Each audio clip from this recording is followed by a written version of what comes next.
आज बहुत हर्ष की बात है, बहुत शुभ दिन है कि सतगुरु के दर्शन के लिए मैं यहाँ तक आ गया हूँ। सतगुरु के दर्शन करते हुए सभी सत्संगियों को मैं प्रणाम करता हूँ। सत्संगियों, सत्संग में आना और संत का दर्शन करने से क्या लाभ होता है? सत्संग में आने से हम और आप लोग सत्संग में आए हैं और सतगुरु के जो दर्शन करे होंगे, क्या इससे क्या लाभ होगा? तो सत्संग में ध्यान से सुनिए। सत्संग में आने से मनुष्य के पास जितना कष्ट होता है, दुख होता है, शरीर में पीड़ा होता है, मन में अनाप शनाप जाता है, तो सत्संग में आने से मन शांत हो जाता है। सतगुरु के दर्शन करने से क्या होता है? सतगुरु के दर्शन करने से शरीर का जितना पाप है, जितना विकार है, सब सतगुरु हरण कर लेते हैं। संत जो है शरीर के पाप को हरण कर लेते हैं, लेकिन मन में जो पाप करने का प्रवृत्ति होता है वह भी शांत हो जाता है। इसलिए सत्संग में सभी सत्संगी से निवेदन करूंगा कि सत्संग में अवश्य आकर सतगुरु की ज्ञान को बात को धारण करें।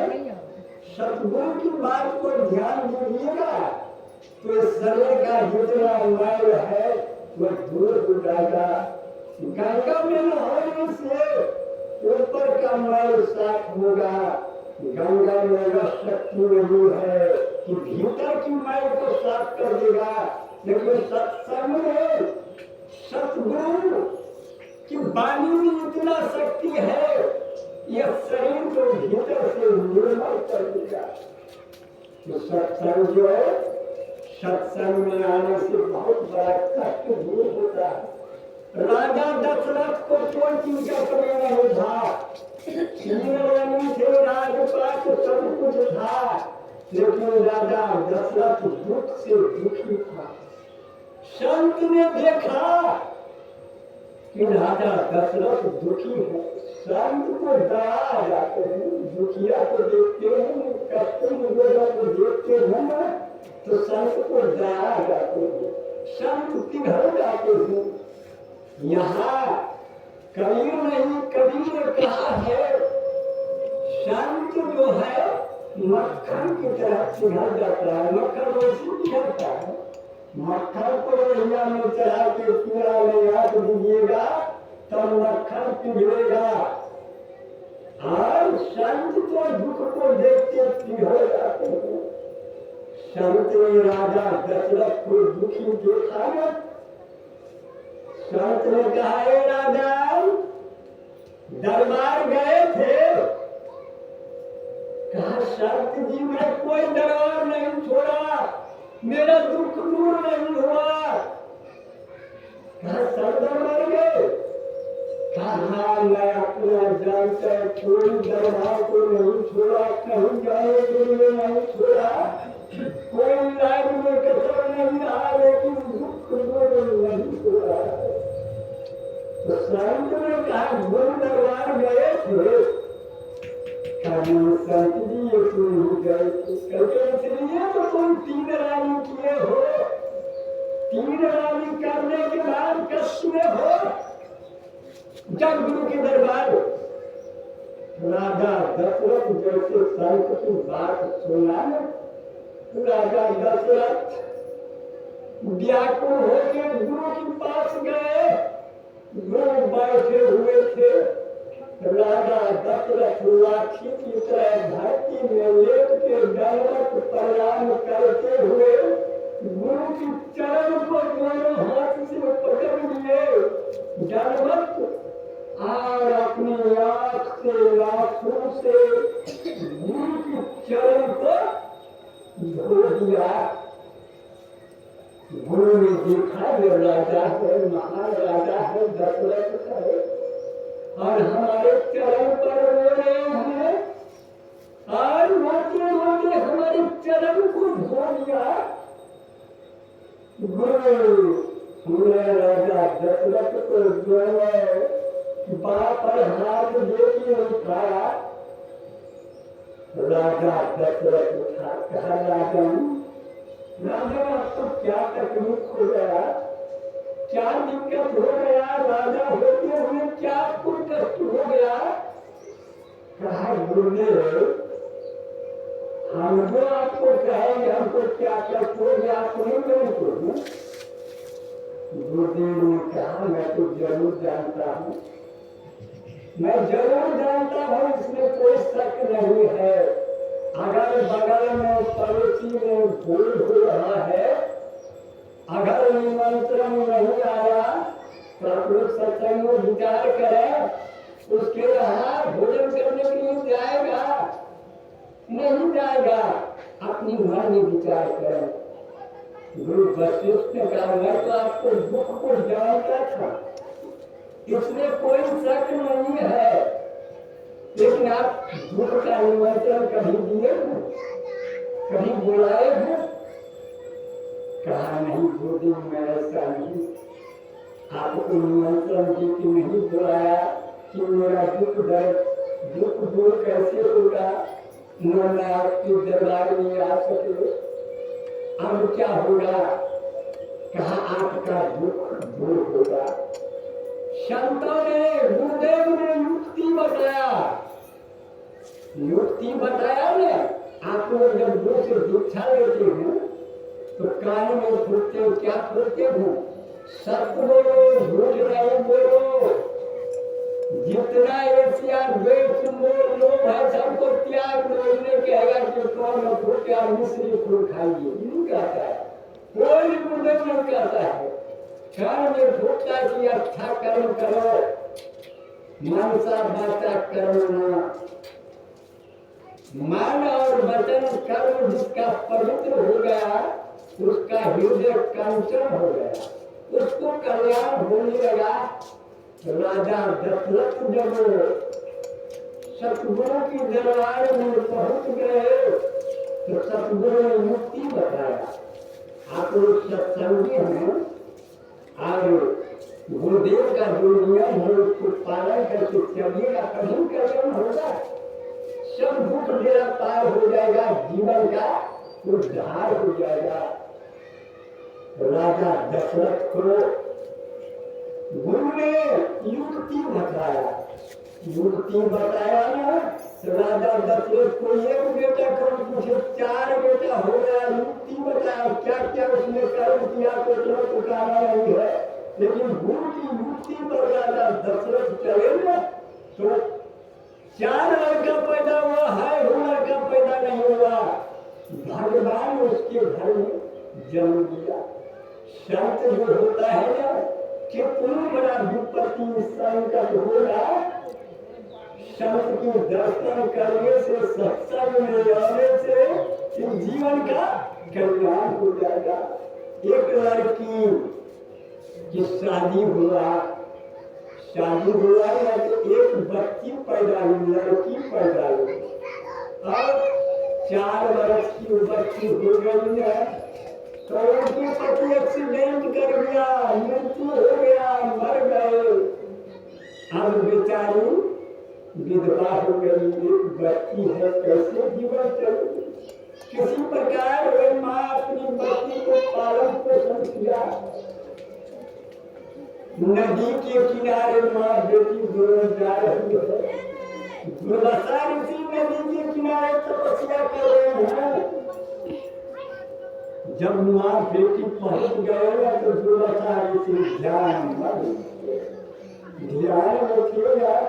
था। माँ उसकी आगे बढ़ गई। बच्ची के तो स्वभाव जाएंगे तो बच्चा के कितना होगा कर देते हैं। सबके घर में ऐसा बात होता है, बच्चा का स्वभाव ऐसा होता है। माँ आगे बढ़ गई। नदी के किनारे कुछ साधु से देगा को करने लगी। वह बच्ची क्या किया? वह बच्ची समझी कि मुखरा है, मूर्त है। वह क्या किया?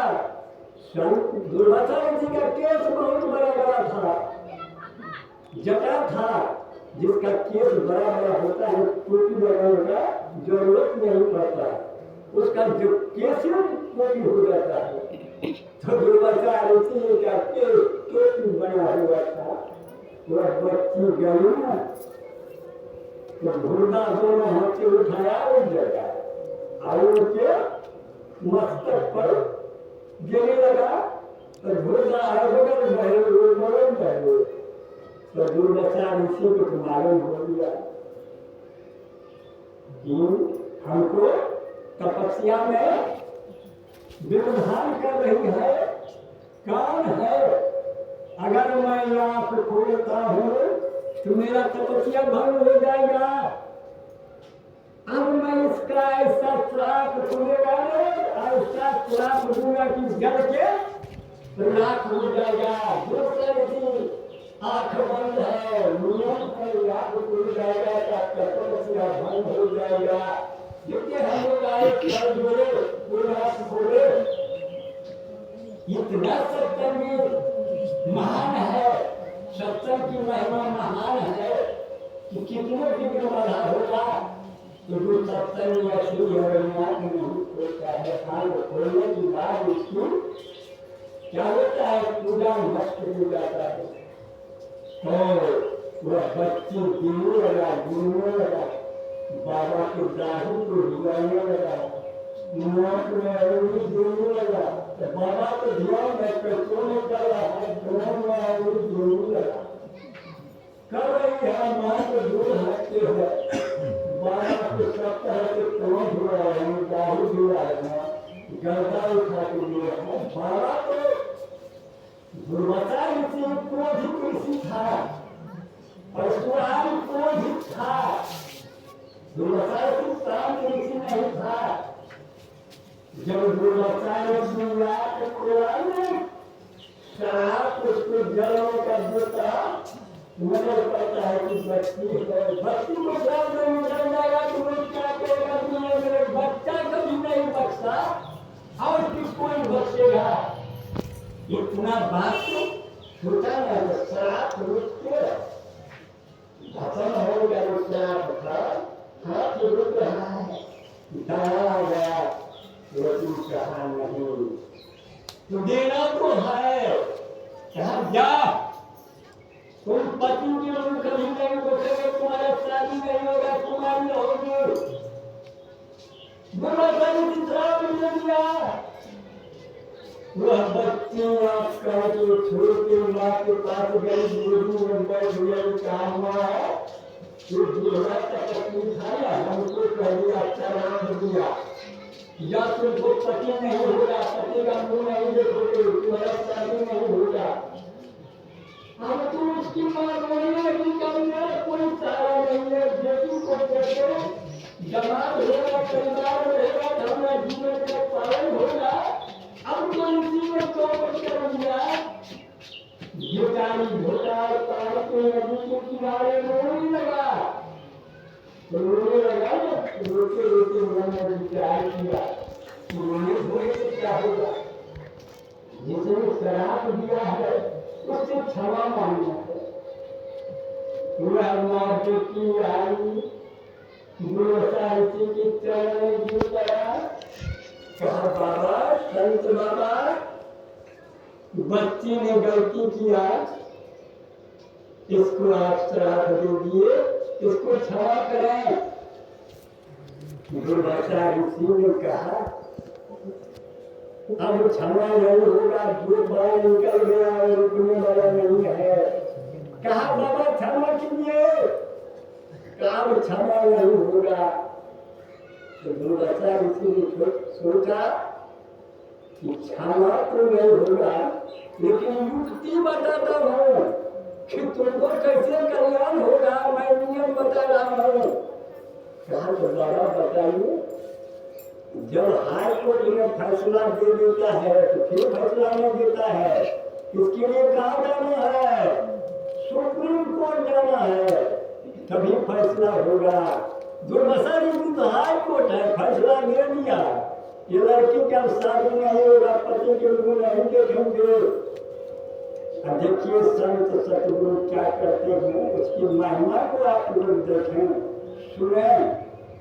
दुर्वासा ऋषि ने युक्ति बताया, करके देखो तुम वहाँ कोसी नदी के किनारे तपस्या करो, ब्रह्मा विष्णु महेश तीनों आएगा और आपकी शंका को ये जो है इसको समाधान कर देगा।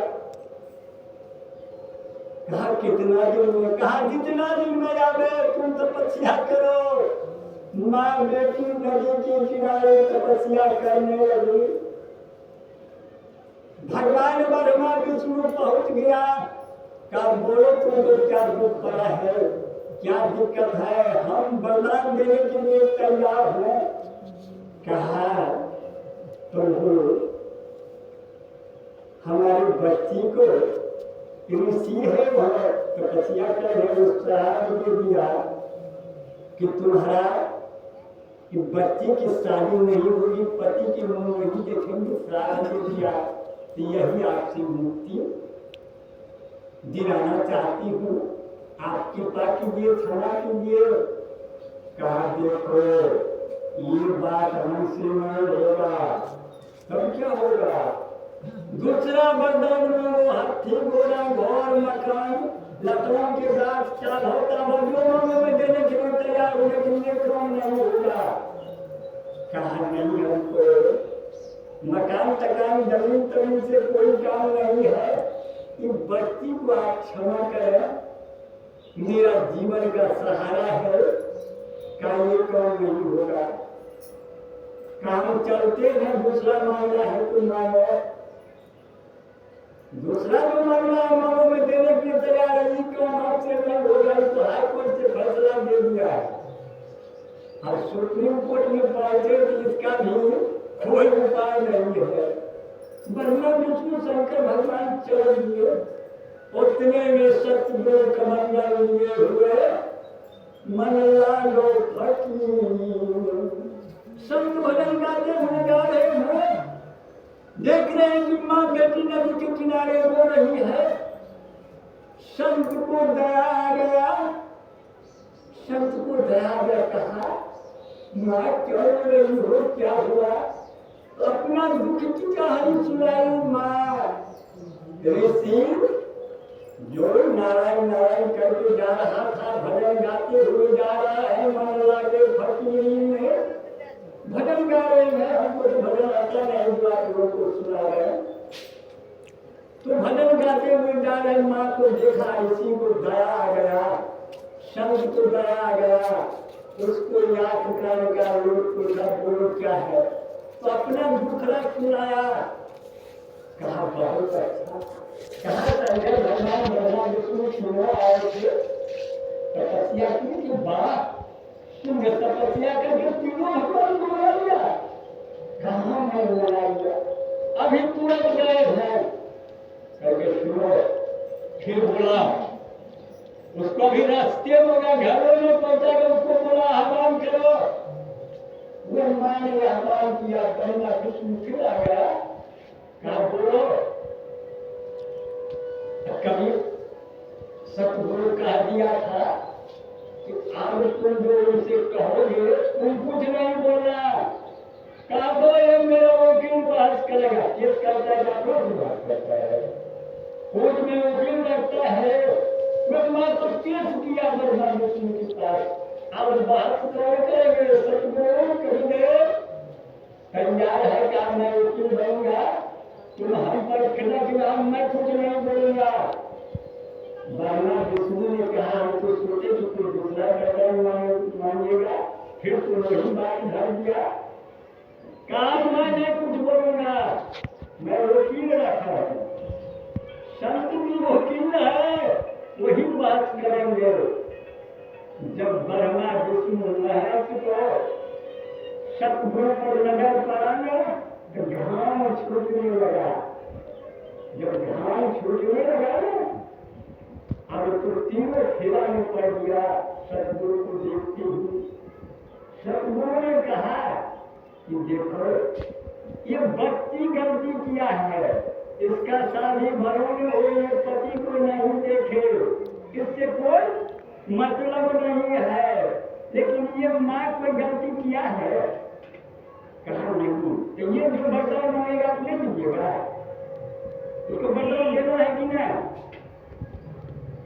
सतगुरु पहले ने पूछा किया बरदान मांगना ब्रह्मा बरदान क्या मांगा गुरु बात करके कह रहे हैं इनको बरदान तो दे जाएगा इनका कौन गलती है बच्ची गलती किया बच्ची को श्राप लगा उनकी माँ क्या गलती किया इसको श्राप मत नहीं इसको बरदान दीजिए इनको बरदान दीजिए कि इनको दमाद हो जाए बोलिए सतगुरुदेव की जय।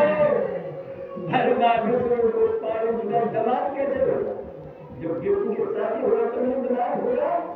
देखिए सतगुरु के संग में आने से किस्मत में बदल जाता है। बोलिए सतगुरु महाराज की जय सतगुरु महाराज की जय।